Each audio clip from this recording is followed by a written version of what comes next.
Hello everyone, welcome to my YouTube channel. आप सभी का स्वागत है हमारे आज के इस वीडियो में। और फ्रेंड्स, इस वीडियो में हम लोग बात करेंगे 5 इंपॉर्टेंट पॉइंट। देखिए, आप लोग जो कमेंट करते हैं उन्हीं में से मैंने 5 कमेंट को पिक किया है। सबसे ज़्यादा जो सवाल पूछे जा रहे हैं वो यही है। सबसे पहला तो ये है कि क्या ग्रुप डी और एनटीपीसी का जो एग्ज़ाम है CBT 2 का, क्या वो पोस्टपोन हो सकता है। तो यहाँ पर मैं आपको क्लियर करना चाहता हूँ। देखिए, एनटीपीसी का जो एग्ज़ाम आपका 14 फरवरी से टेंटेटिव है, उसके पोस्टपोन होने का सिर्फ एक ही कारण यहाँ पर सामने नज़र आता है, वो है आपका एनटीपीसी CBT 1 का रिजल्ट। क्योंकि देखिए, यहाँ पर जो है 5 दिन आपका एग्ज़ाम चलना है, तो इलेक्शन के कारण और कोविड के कारण तो ये एग्जाम पोस्टपोन नहीं हो सकता है। बाकी जो आपका CBT 1 का रिजल्ट को लेकर अभी विवाद चल रहा है, अगर प्रोटेस्ट यहाँ पर बड़े लेवल पर चला जाता है तो शायद आपका जो CBT 2 की डेट है उनको थोड़ा एक्सटेंड किया जाए। बाकी इसके अलावा तो कोई रीज़न यहाँ पर सामने नहीं नज़र आता है। तो ये डिपेंड करता है प्रोटेस्ट पर। दूसरा बात करते हैं, ग्रुप डी का जो एग्ज़ाम है, क्या वो यहाँ पर पोस्टपोन हो सकता है। काफ़ी लोग पूछ रहे थे, कुछ वीडियोज़ यूट्यूब पर बने हैं कि आपका जो ग्रुप डी है वो भी पोस्टपोन होगा। आज तक का एक आर्टिकल जो है वो वायरल हो रहा है, मैं आपको दिखा देता हूँ। ये वाला, इसमें बताया गया है कि स्थगित हो सकते हैं रेलवे ग्रुप डी के एग्ज़ाम। तो ये आर्टिकल्स का तो कोई मतलब खास नहीं है, क्योंकि यूट्यूब पर जो चीज़ें चलती हैं वही इन आर्टिकल में जनरली प्रिंट की जाती है। कोई एक दो आर्टिकल ऐसा होता है जो सही होता है, अदरवाइज 90% आर्टिकल आपके ऐसे ही होते हैं। तो ग्रुप डी एग्ज़ाम जो आपका पोस्टपोन्ड है वो किस कारण से हो सकता है। 2 ही कारण मुझे यहाँ पर नज़र आते हैं। पहला, आपका इलेक्शन। देखिए, 5 राज्यों में आपके इलेक्शन है और इलेक्शन की जो डेट है वो कहीं ना कहीं ग्रुप डी की जो डेट है उनसे क्लैश कर रही है। दूसरा रीज़न आपका जो है, अगर ओमिक्रॉन बहुत ज़्यादा बुरी तरीके से फैल जाता है और अगर ये थोड़ा सीवियर स्टेज में चला जाता है तो हो सकता है कि जो ग्रुप डी की एग्ज़ाम डेट्स हैं उनको थोड़ा सा एक्सटेंड किया जाए। मैंने आपको पहले भी बताया है। वैसे तो जब तक ऑफिशियल नोटिस या ऑफिशियल कोई बयान नहीं आता है तो हम लोग जो है इसको पुख्ता तरीके से नहीं कह सकते हैं, लेकिन कंडीशन को देखते मैंने आपको पहले भी बताया कि हो सकता है 15 दिन, 20 दिन या 1 महीने तक इसको एक्सटेंड किया जाए। बाकी इससे ज़्यादा ये एक्सटेंड नहीं होगा। लेकिन फिर से मैं आपको बोल रहा हूँ कि कुछ भी यहाँ पर ऑफिशियल अभी तक नहीं है। तो अभी तक तो आपको सिर्फ यही मान के चलना है कि 23 फरवरी से ही आपका एग्जाम स्टार्ट होगा।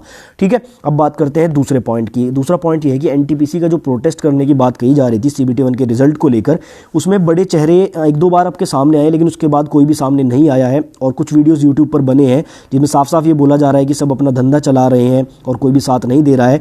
देखिए, मैं आपको बता दूं, क्योंकि जितनी बार भी मीटिंग हुई है, मैं हर मीटिंग में रहा हूं और मैंने वहां पर देखा है कि जो बड़े टीचर्स हैं वो किस तरह से जो है चीज़ों को ऑर्गेनाइज करना चाहते हैं। तो साफ साफ मैं आपको बता दूं, देखिए, उसमें चाहे कोई टीचर है, कोई यूट्यूबर है या आप भी हैं, सब यही चाहते हैं कि मतलब प्यार मोहब्बत से या आराम से जो है चीज़ों को सॉल्व किया जाए। तो बड़े बड़े जो टीचर्स हैं उनकी भी कोशिश यही थी कि पहले ऑनलाइन प्रोटेस्ट किया जाए, ऑनलाइन प्रोटेस्ट करके कुछ रिजल्ट सामने आ जाए। जैसे पहले भी रिजल्ट सामने आए हैं, लेकिन कई बार क्या होता है कि ऑनलाइन जो चीज़ें होती हैं उनसे कोई रिजल्ट नहीं निकलता है, तो ऑफलाइन की भी आवश्यकता होती है। तो देखिए, एक सच्चाई मैं आपको बता दूं, थोड़ा सा आपको सुनने में कड़वा लगेगा, हर कोई ये लफड़े में पढ़ने से बिल्कुल बचता है। ये बात आपको समझनी होगी। अगर कोई भी टीचर आपके साथ फिजिकल प्रोटेस्ट में आ जाता है, वहाँ पर लाठीचार्ज हो जाता है या वहाँ पर जो है भगदड़ मच जाती है, सरकारी जो प्रॉपर्टी है उसका कोई नुकसान हो जाता है, तो यहाँ पर जो टीचर्स हैं उनके ऊपर केसेस भी हो जाएंगे, FIR हो जाएंगी, गिरफ्तारी भी हो जाएंगी। तो सबको ये बात पता है कि कहीं ना कहीं लफड़े में जो पढ़ने से बड़े टीचर्स हैं वो बचते हैं। अब मैं किसी को ब्लेम नहीं कर रहा हूँ, ये एक सभी का ह्यूमन नेचर होता है। आप भी, अगर आप चाहे स्टूडेंट भी हैं, आप भी ये चाहेंगे कि मैं कहीं लफड़े में ना पढ़ूँ।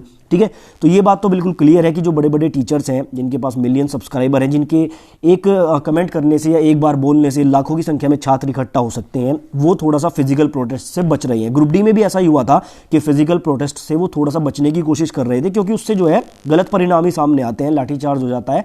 आप लोगों ने अगर पहले देखा होगा, कुछ एग्जाम्स के लिए प्रोटेस्ट हुए हैं, तो मैंने आपको बिल्कुल सच्चाई बताई है कि हर कोई बीच में देखिए लड़ाई वगैरह में पढ़ने से बचता है। ये बात आपको समझनी होगी। बाकी मैं किसी को पर्सनल टारगेट नहीं कर रहा हूँ। ठीक है, अब यहाँ पर क्या है, जैसे मेरे पास इतने सब्सक्राइबर नहीं है कि मेरे कहने से लाखों छात्र इकट्ठा हो जाए। ऐसे छोटे छोटे जो यूट्यूबर हैं उनके कहने से कोई इकट्ठा नहीं होगा, लेकिन कुछ मिलियंस में जिनके कोर्सेज बिके हैं, अगर वो चाहे तो एक शांतिपूर्ण धरना प्रदर्शन कर सकते हैं, अगर वो एक्चुअल में किसी की हेल्प करना चाहते हैं। ठीक है, तो ये तो सबका देखिए एक पर्सनल ओपिनियन है, सबके पर्सनल मैटर है, उसमें कोई भी इन्वॉल्व नहीं हो सकता है। तो इसके बारे में मैं इससे ज़्यादा और कुछ नहीं कहूँगा। अब बात करते हैं कि 53 नंबर आने पर एनटीपीसी में एक छात्र का सिलेक्शन कैसे हुआ। अब ये देखिए, टेलीग्राम पर ये वाला जो स्क्रीनशॉट है, ये मेरे टेलीग्राम में आपको मिल जाएगा, कंप्लीट भी है, मैंने ऊपर से नाम वगैरह इनका कट कर दिया है। तो यहाँ पर देखिए क्या लिखा हुआ है। यहाँ पर इनके नंबर ऑफ आंसर करेक्टली कितने थे, 35, और नंबर ऑफ आंसर जो इनकरेक्ट थे वो 15 थे, और रो स्कोर इनका बना था 30 नंबर का, और ये जो है आपका नॉर्मलाइज होकर 53 नंबर इनके हो गए हैं, और सिलेक्शन में येस लिखा हुआ है। अब कुछ लोगों का कहना है कि एडिटेड है, कुछ लोगों का कहना है कि ये एडिटेड नहीं है।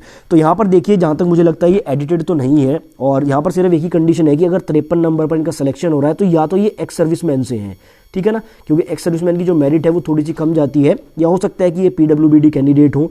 ये दो मेरे सामने यहाँ पर पॉइंट आते हैं कि इन दोनों में से कोई भी हो सकता है, इसलिए 53 नंबर पर इनका सिलेक्शन हुआ है। अदरवाइज आप लोगों ने देखा है कि कट ऑफ कितनी ज़्यादा हाई है, इतने कम मार्क्स पर सिलेक्शन किसी का भी नहीं हुआ है। अब बात करते हैं तीसरे पॉइंट के बारे में। ग्रुप डी में कट ऑफ बहुत ज़्यादा रहेगा, इस बात को लेकर काफ़ी चर्चा हो रही है, छात्रों को डराया जा रहा है कुछ यूट्यूबर्स के द्वारा कि कट ऑफ हाई रहेगा और जैसे NTPC वाले छात्र हैं वो ग्रुप डी में जाएंगे, वो वहाँ पर कट ऑफ हाई करेंगे। देखो एक बात मैं आपको सिंपल सी बता दूं, अगर आपने मेहनत करी है तो आपके लिए चीज़ें मायने नहीं रखते हैं। आपने अपना सिलेबस कंप्लीट किया है, आपने चीज़ों को रिवाइज किया है, प्रैक्टिस की है, आप अपनी तरफ से पूरी तरह से तैयार हैं, तो आपको इस बात की बिल्कुल भी चिंता नहीं करनी चाहिए कि यहाँ पर कैसे स्टूडेंट बैठ रहे हैं, आपका जो कट ऑफ है वो कितना रहेगा। मैंने आपको पहले भी बोला ये चीज़ें पहले देखने की होती है, लास्ट मोमेंट पर इन चीज़ों का कोई मतलब नहीं बनता है। तो अब ये बिल्कुल दिमाग से निकाल दो कि कट ऑफ हाई रहेगा या लो रहेगा। अपनी तैयारी को ऐसा करके जाओ कि 80 नंबर 85 नंबर तक का बिल्कुल आप जो है रो मार्क्स लेके आओ, ऐसा अपना टारगेट बना के चलो। तो उसके बाद चाहे जो भी हो, नॉर्मलाइजेशन कैसा भी हो, ठीक है, पॉजिटिव माइंडसेट के साथ एग्जाम दो। अब ये बातें सोचने का कोई भी मतलब नहीं है। तो कट ऑफ हाई रहेगा लो रहेगा, बिल्कुल इस बात को छोड़ दो, ठीक है। तो चलिए अब बात करते हैं, लास्ट हमारा जो पॉइंट है कि ग्रुप डी में जो PET आपका होता है उसमें कितने छात्रों को बुलाया जाएगा। कुछ लोग इस बात को लेकर भी कंफ्यूज है, क्योंकि कुछ दिन पहले एक नोटिस आया था जिसमें बोला गया था, मैंने उसके ऊपर वीडियो भी बनाया था कि DV के लिए जो है पहले जितने छात्रों को बुलाया जाता था उससे कुछ कम छात्रों को बुलाया जाएगा। तो वो बात DV की हो रही थी, यहाँ पर बात PET की कर रहे हैं। तो देखिए जैसे 1 लाख वैकेंसी है तो PET के लिए तो 3 लाख कैंडिडेट को ही बुलाया जाएगा, ठीक है।